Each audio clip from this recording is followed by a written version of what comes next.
Lezi ndaba zehora lesikhombisa sikwethulela zona bukhoma yokumkhulu le-SABC e-Auckland Park eGoli njengoba kuwusuku olukhulu kwazise umsakazi lomphakathi e-SABC ubungaze iminyaka engama-80 kwasungulwa. Mbukeli nazi ezinohlonze kusihlwa nje. Yeah, under subpoena before the commission. Selinqunyiwe usuku selibhekwe ngabomvu kukhomishana kaMadlanga lapho umholi we-National Coloured Congress uFadile Adams ezokwethula khona ubufakazi bakhe phambi kwesithangami. Billions and billions of rands are committed at our conferences, and today we are seeing the real launch. Umengameli wezwe Cyril Ramaphosa uhola umcimbi wokwethula kwesiphehlimandla esokhiqiza ugesi usetshenziswa umoya ngasebhetali esifundazweni eMpumalanga.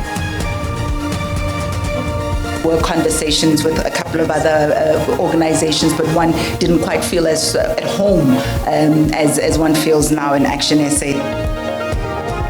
Obeyilungu lebhosi esishamthetho saseGauteng osanda kuxoshwa usethatha kubulungu obusha kwe-Action SA kanti usegexabezwe nangesikhundla esiphezulu. Ukuthola kube kwembukeli ngiyakwamukela ezindabeni zehora lesikhombisa izingunqa phambili kanti futhi ke ezihamba phambili ku-SABC 1 eMzansi for kanjalo naku-SABC Lehigh. Igama lami nginguDaud Phungula kanti uza kwethu ositolekela ngolimi lwezimpawu uSinovuyo Fihlane. Mbukela ke singeke kuzwa ezihamba phambili kusihlwa nje.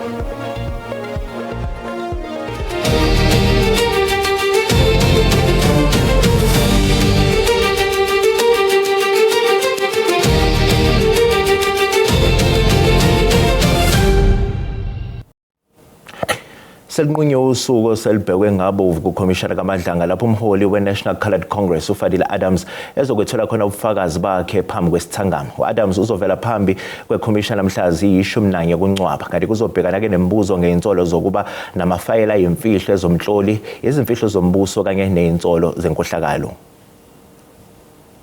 We had received quite a number of queries, and we can now confirm that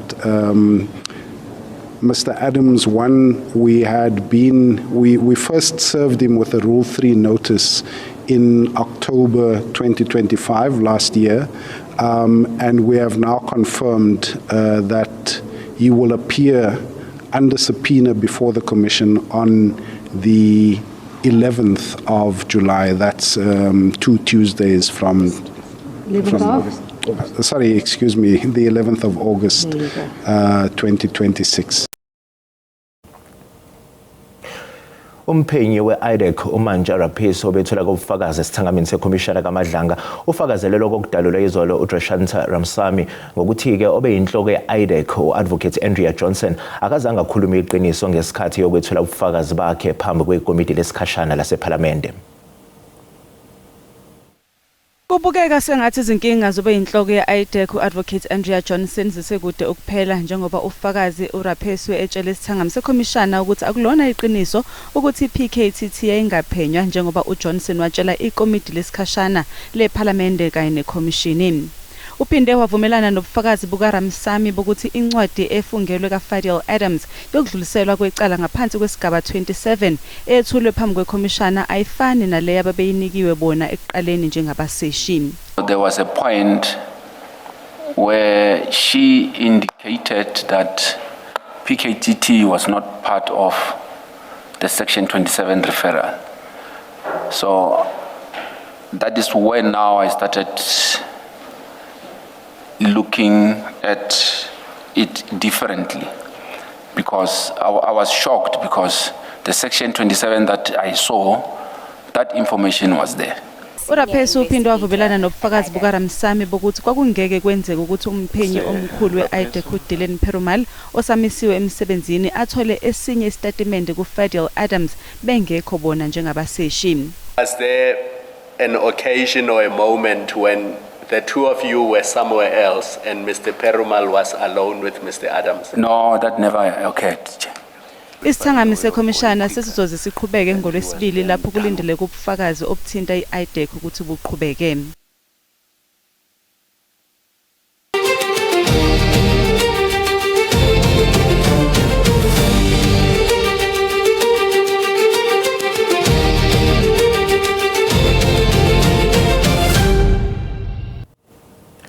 Umengameli wezwe uCyril Ramaphosa uhola umcimbi wokwethula kwesiphehlimandla esokhiqiza ugesi kusetshenziswa umoya ngaseBethal esifundazweni iMpumalanga. Lo mklamo obizwa ngokuthi umbili emoyeni Wind Energy Facility uyixhathe elikhulu elithathwe yiNingizimu Afrika ekwakheni ingqalazinda yokukhiqiza ugesi. Isigaba sokuqala salomsebenzi sizokhiqiza amandla ogesi angama-megawatts ayi-155 nokugesi ozosetshenziswa emayini Siriti. Ngaphezulu kwalokhu kulindeleke ukuthi lesiphehlimandla sidala amathuba omsebenzi namabhizinisi. Still only sinabantu abawu-92 and then kuse kwi-plant sinabantu abawu-15 and then sakha manje indlu yogesi la sicashe khona abantu abawu-25. Uma usuphuthuliwe lo msebenzi kulindeleke ukuthi ukhiqize ugesi onganukubeza imvelo ongama-megawatts angama-990. This energy business is going to be part of the journey to advance human progress. We are going to continue completing this business of completing these wind turbines in this area. The towns of Mohanson, Bethal, Davao are going to change forever. Umengameli wezwe uCyril Ramaphosa uvule ngokusemthethweni ukusebenza kwalesiphehlimandla. Billions and billions of rands are committed at our conferences, and today we are seeing the real launch. But what is more important about this project is that it speaks to our just energy transition. It talks about the future of our energy transition, how we would like our energy architecture to be actualized. Kulindeleke ukuthi imkamo efuze lona ibe negalelo elibonakalayo ekuhlinzekeni ngogesi ohlanzekile nothembekile futhi ongambi eqolo.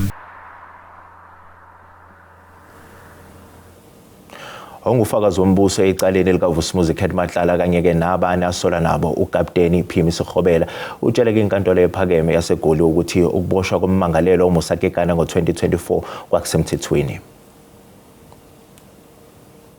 Ukekane waqala waboshelwa icala lokubulawa kuka-Armando Swart. Amaphoyisa athi imoto eyasetshenziswa kuleso sigameko yatholakala emzini wakhe. We were arresting them for the murder that transpired in Vereeniging. The firearm charge then came out later when the firearms were discovered in the house. And the charge for possession of a robbed motor vehicle was added later. So when we found out that it had a case in Sunnyside. Kakolunye uhlangothi ukekane usola amaphoyisa ngokwenza okuphambene nomthetho ngosuku aboshwa ngalo. uSekgobela naye uvumile enkantolo ukuthi naye wenganelisekile ngendlela okwaseshwa ngayo ikhaya likakekane. Because when they discover some items, they were not putting back whatever that they discovered the item from as it was before. uSekgobela kulindele ukuthi aqhubeke nobufakazi bakhe ngomsombuluko. Ilungu lebhosa esishayamithetho saseGauteng u-Anda Ali osanda kuxoshwa usethatha ubulungu obusha kwe-Action SA kanti usekexabezwela ngesikhundla njengoba iqokwe njengozoba yinxusa lomkhankaso wokhetho weqembu esifundazweni. There were conversations with a couple of other organizations, but one didn't quite feel as at home as one feels now in Action SA. So it was not a wake up in the morning knee-jerk reaction, oh my gosh, I've been expelled, where to now, let's rush. It has been time in the making, and I would say about a year and a half after I'd met with the president, after I had associated with the various members of the legislature, that one thought this actually makes sense. Ungqongqoshe wezokuthutha uBarbara Chris uthi isinqumo sokwelula kwesikhathi sokusebenza kwezincwadi zokushayela kuzonciphisa ingcindezi ohlelweni lokusebenza kuphinde kuqede nenkohlakalo ohlelweni lokukhiqizwa kwezincwadi zokushayela. Online abade ukungasebenzi kwemshini ezikhungweni ezishicelela iphinde ivuselela izincwadi zokushayela into sekuyinzaka vukela umculo wesidwaba kodwa manje umnyango uthi lokhu sekuzoba umlando. We're complaining that it takes time, they have to have their eyes tested, they must take a day off work, they must go and sit in queues. The major category of drivers who will benefit from this reform is drivers who drive light motor vehicles and also motorcycles. Umphakathi uthi cacele sokeni njengoba phela ubusukhathele kulokhu yoqhinqa ekhungweni ngenxa yencwadi zokushayela. About like the elderly maybe getting a couple more check-ins, but otherwise, thanks. I feel very much happy because I don't have to come here more often. Abomnyango wezokuthutha bathi laba banencwadi uC1 owaziwa ngoCode 10 kanye nalabo abathwala umphakathi basazoqhubeka nokuvuselela incwadi zabo zokushayela ababaliwe la. Igama lami nguCalvin wakwadludla eindabeni zeSABC ngibika ngiseCenturion. Mbukele sathi shelele eyitolo kanti ke siyabuya nezinye izindaba zosuku ngemva kwekhefu ungayindawo.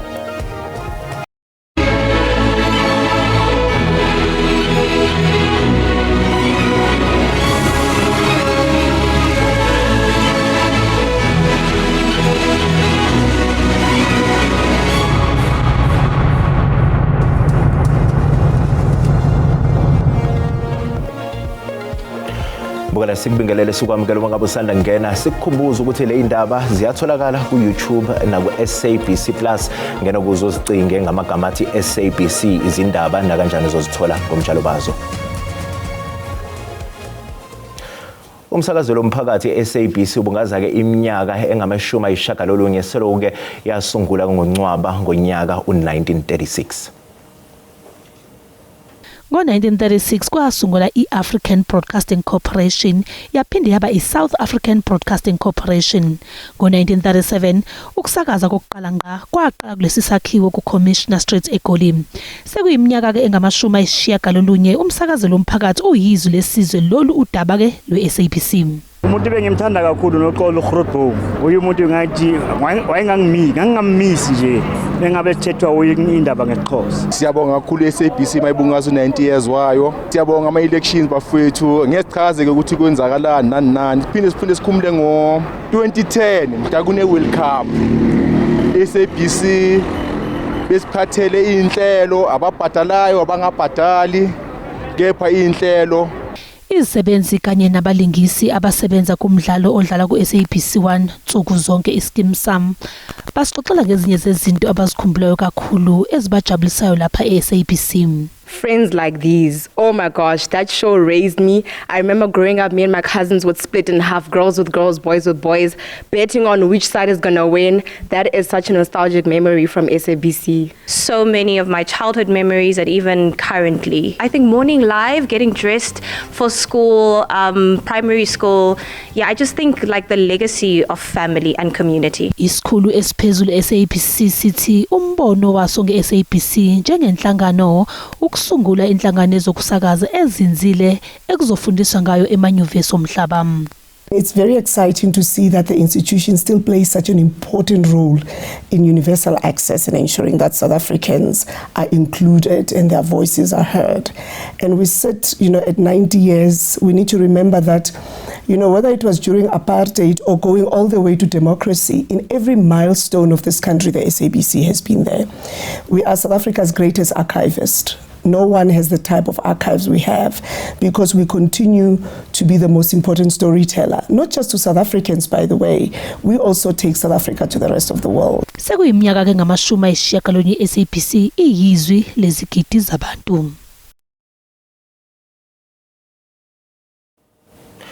Sekuvela imbiko ngeinsolo zokuthi kunenkantolo yenkosi esebenza ngaphansi kwegunya lomholi wendabuko embuthweni ngaphandle kwasemaXesibeni eEastern Cape ezithathela kumthetho ngezandla kulabo abasuka besolwa ngokuqhuba izenzo zobugebengu. Bahlali belala sembuthweni baphila ngaphansi koluyiko. Uyekelo Nompula uneminyaka engama-32 uthi utyholwa ngokudelela inqila emva kokuba engazange useleso umyalelo othi bangangcwabi umkhulu wakhe kule ilali kuba kusithiwa ubengahumi kwimali ekhushwa ilali xa kukho ilungu lelali eliswelekileyo. Ndancwaba athi mandigqiba ukuncwaba unkosi wathi uyandifuna pha kwakhe mna ndiyadelela ndingcwabe ngenkani andimhloniphi ndiyafuneka pha kwakhe. Elinye ixhoba ngumonwabisi Mayeza kutyholwa ukuba waqhwilwa wabulawa komkhulu kuba kusithiwa webe ibhotolo esikolweni esikufutshane. Shuthi bamkhangela ke bamfumana kwamakhelwane behla naye baya kwaNkosi ezantsi. Kulapho kufika khona ke kuthiwa bafike bambetha. Eli lona ixhoba lalityholwa ngokudlwengula lanqakulwa balingcuthekisa laqhawulwa inhloko labeliswelekile. Le nkokheli yomthonyama iziphikile ezityholo. Umbutho wenkosi eMpuma Koloni kunephondo leMpuma Koloni lithi lothukile yalikhathazekile le imeko. Esento yenziwe lenkosi into esikhaba ngawo mane esifuna into kokuba urhulumente akwazi ukusebenzisana kunye nathi ukuba le nkosi iziswe eqongeni izawuchopha icacise. Amaxhoba amaninzi apha athi akhetha ukuba angalivuli ityala kuba esazi ukuba bazongcuthekiswa kule lali, bahambi ke bakhetha ukuba bayisingele le lali. Ndinkululeko Nyembezi weendaba ze-SABC eMaxisibeni.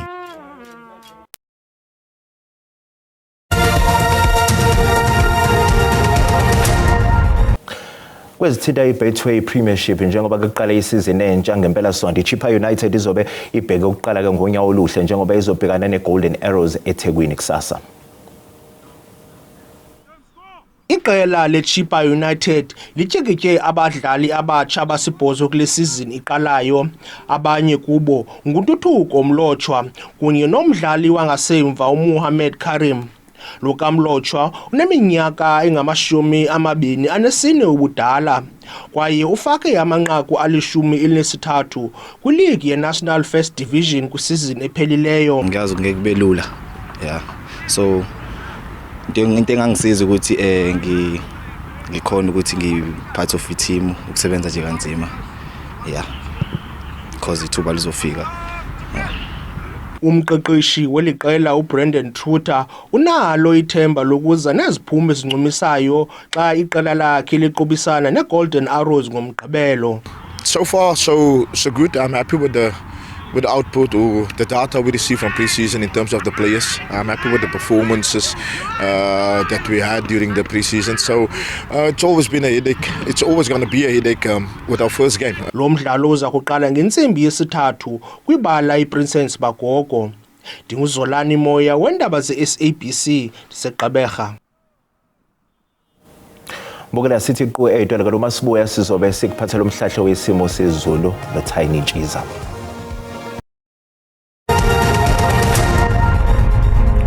Bengele babukele emakhaya ngiphinde nginamukele kwisimo sezulu sanamhlanje kusihlwa ake sibethe simeka nje uqaphela nje mbukeli mancane ke nje amathuba emvula lindelekile ngasho nje ukuthi umkhemezelo kakhulukazi eMalbex ekhona ke nje kwelikamthania kepha nje Malbex ekhona ke nje eGqeberha ngasho nje ukuthi limboze ngamafu kanti eMalbex ekhona ke nje esifundazweni eGauteng liphenyile izulu kanti ke kusasa semancane ke nje lamathuba emvula lindelekile ke nje khona ke esifundazweni iKwaZulu Natal kanti ke sixoleso sethu kwesikusihlwa siphuma khona kwa South African Weather Service simeka nje soqaphela nje mbukeli lwamoya kuvunguza ngamandla ongatalona kuba ulwandle legubhe amagagasi khona ke nje esifundazweni iKwaZulu Natal kanti ke futhi nakusasa siqaphela nje isixwayiso esifanayo kanti ke amazinga okushisa kusasa kakhulukazi eMalbex ekhona ke nje eGoli Soweto kanti ngaziyaduma lakubuza ngempela namhlanje ukuthi ngubonga ke ngo6 kanti ke liyabanda kusasa ngo17 thanda ukuthi nje lipholeke nakhona ke nje ePretoria singawulindela u21 Malbex ekhona ke nje esifundazweni iLembombo amazinga okushisa ame kanje ngasho ukuthi lipholile ke eGiyani ngo23 kuye njalo nje eMusina singawulindela u23 kanti Malbex ekhona ke nje esifundazweni eMpumalanga amazinga okushisa ame kanje ngasho ukuthi liyabanda eMbombela ngo21 kuye njalo nje eMelo singawulindela u16 kanti iqanda qo ebusuku Malbex ekhona ke nje esifundazweni iKwaZulu Natal amazinga okushisa ame kanje liyabanda ke eThekwini eClermont kwaMasho eMlazi ngo18 kuye njalo nje eRichards Bay singawulindela u20 bande njalo ke oLundi ngawo nje u18 kuye njalo nje ePortshepstone oShabeni singawulindela nje u18 Malbex ekhona ke nje esifundazweni Eastern Cape amazinga okushisa ame kanje lisabanda eMthatha u17 kanti lithanda ukuthi nje lipholeke eGqeberha singawulindela nje u21 kanti ke ebusuku liyabanda ngawo u5 Malbex ekhona ke nje esifundazweni Western Cape amazinga okushisa ame kanje thanda ukuthi nje lipholeke eKapa lodumo ngo22 kanti ke lifudumele eGeorge ngawo u25 Malbex nje khona ke esifundazweni Northern Cape amazinga okushisa ame kanje eKimberley lipholile ngawo nje u21 kuye njalo nje eAppington ngasho ukuthi lifudumele ngo24 Malbex nje khona ke esifundazweni Free State amazinga okushisa ame kanje lisabanda eBethlehem ngawo nje u7 17 kuya njalo eBloemfontein singawulindela u19 mobheke nje khona ke sifundazweni eNorthwest amazinga okushisa ameka nje thanda ukuthi nje lipholeke eRustenburg ngo21 kuye njalo nje eMahikeng singawulindela u21 isibeka lapho ke isimo sezulu sanamhlanje kusihlwa mina ke ngintombi kaMadlamini ulangelihle ngoba libalele ngithi konke kufeziwe.